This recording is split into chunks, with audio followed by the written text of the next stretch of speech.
की भारत जोड़ो यात्रा फिलहाल महाराष्ट्र में है। कांग्रेस नेता राहुल गांधी ने महाराष्ट्र में मीडिया से बातचीत की। अपनी बातचीत में राहुल गांधी ने भारतीय जनता पार्टी और केंद्र की मोदी सरकार पर जम करके हमला बोला। राहुल गांधी ने कहा कि भारत में पिछले 8 साल से डर का माहौल है, यहाँ नफरत और हिंसा फैलाई जा रही है। राहुल गांधी ने यह भी आरोप लगाया कि जो भारतीय जनता पार्टी के नेता हैं वो हिंदुस्तान के युवाओं और किसानों से बातचीत नहीं करते हैं। अगर वो बातचीत करते तो उन्हें ये पता होता कि इनके सामने कोई दूसरा रास्ता नहीं है। बेरोजगारी बढ़ती जा रही है, महंगाई लगातार बढ़ रही है, किसानों को उसके फसल का सही दाम नहीं मिल पा रहा है। इसी माहौल के खिलाफ हमने ये भारत जोड़ो यात्रा की शुरुआत की है। इसके अलावा राहुल गांधी ने आरोप लगाते हुए कहा कि सभी संवैधानिक संस्थाओं पर सरकार का कब्जा है। साथ ही साथ सरकार और बीजेपी ने जो है वो मीडिया को भी कंट्रोल करके रखा हुआ है। उन्होंने कहा कि पार्लियामेंट में हमें बोलने नहीं दिया जाता। इसके अलावा जो युवा और किसानों के रास्ते की बात उन्होंने बार बार की। साथ ही साथ युवाओं और किसानों को जो समस्याएं हो रही हैं, फिर चाहे वो बेरोजगारी की हो या किसानों को सही दाम ना मिल पाने की, उसको उन्होंने पूरे जोर शोर के उठाया। राहुल गांधी ने कहा कि जो युवा हैं उनके माता पिता मेहनत करके उनकी शिक्षा के लिए पैसा प्राइवेट इंस्टीट्यूशंस को दे देते हैं।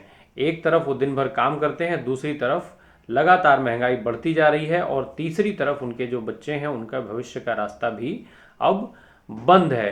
तो इस तरीके का आरोप उन्होंने राहुल गांधी ने भारतीय जनता पार्टी पर लगाया है। इसके अलावा किसानों की बात करते हुए उन्होंने कहा कि जो देश को भोजन देता है उसको कोई सपोर्ट भी नहीं है, ना वो किसी तरीके का बीमा भरता है।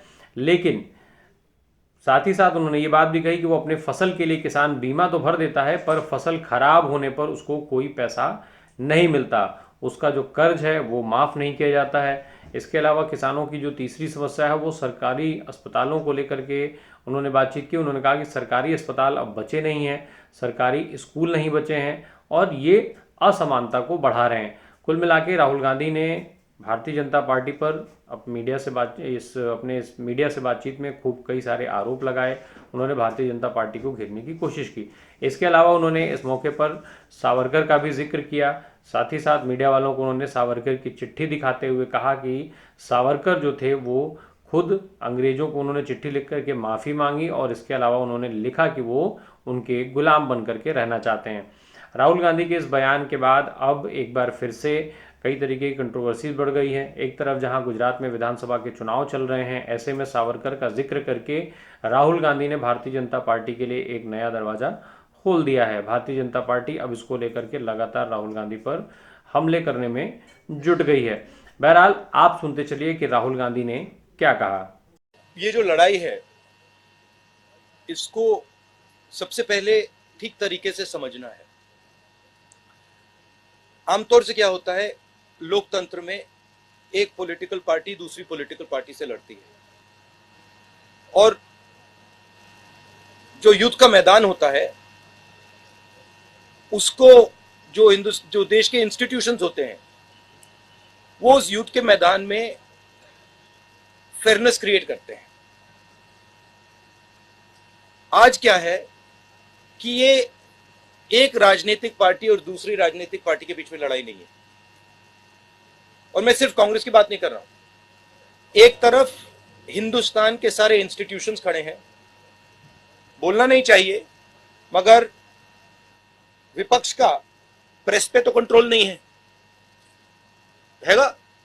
प्रेस पे तो कंट्रोल नहीं है ना, तो बीजेपी का प्रेस पे कंट्रोल है, इंस्टीट्यूशनल स्ट्रक्चर पे कंट्रोल है, जुडिशरी पे प्रेशर डालते हैं।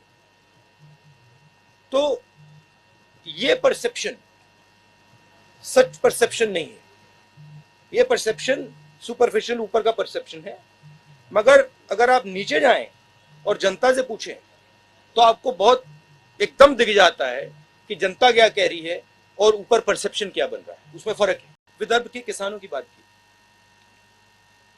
विदर्भ में ज्यादा मुश्किल है, मगर ये जो आपने मुद्दा उठाया है ये सिर्फ विदर्भ का मुद्दा नहीं है, ये पूरे हिंदुस्तान का मुद्दा है। विदर्भ में पानी की समस्या है, उसके बारे में कुछ किया जा सकता है। मगर जो हमारे प्रोड्यूसर्स हैं, जो खेती करते हैं, उनको प्रोटेक्शन देने की जरूरत है, उनको उनकी रक्षा करने की जरूरत है।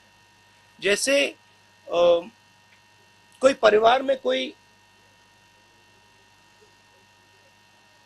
जो ब्रेड अर्नर होता है वो जरूरी होता है, उसकी प्रोटेक्शन करने की जरूरत होती है। वैसे ही हमारा जो किसान है वो देश को भोजन देता है।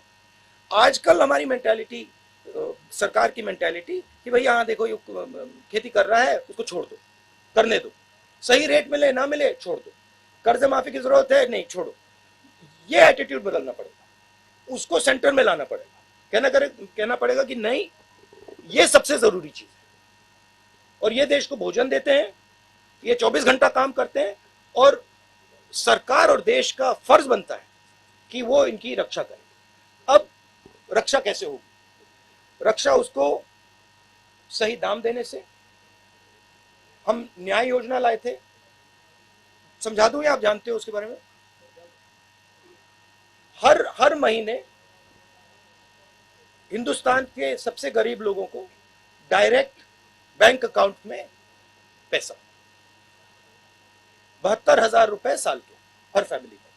तो उससे गरीब किसान के नीचे एक फ्लोर, फर्श बन जाएगा, उसके नीचे वो गिर ही नहीं पाएगा। तो नीचे आपने उसको मिनिमम पैसा दे दिया, कम से कम पैसा, और साइड से आपने उसकी रक्षा की। आपने उसको जब उसको कर्जे की जरूरत, जब उसके कर्जा ज्यादा हो जाए, आप सेंसिटिविटी से सुनो, आप उसकी बात समझो, जब उस पर प्रेशर आता है आप उस प्रेशर को रिलीज करो।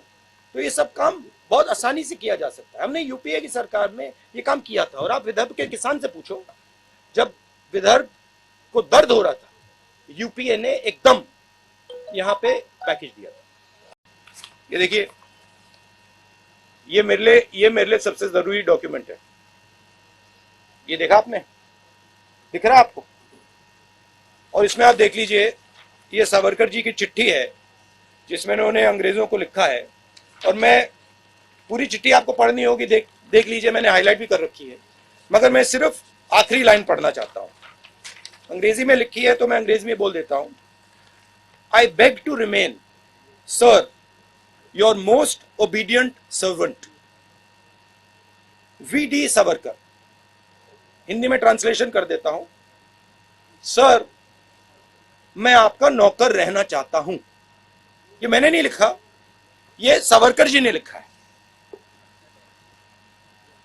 तो इसको आप पढ़ लीजिए, देख लीजिए। अगर फडणवीस जी देखना चाहते हैं इसको, वो भी देख लें। तो मैं तो इसमें बहुत क्लियर हूं, सावरकर जी ने अंग्रेजों की मदद की थी।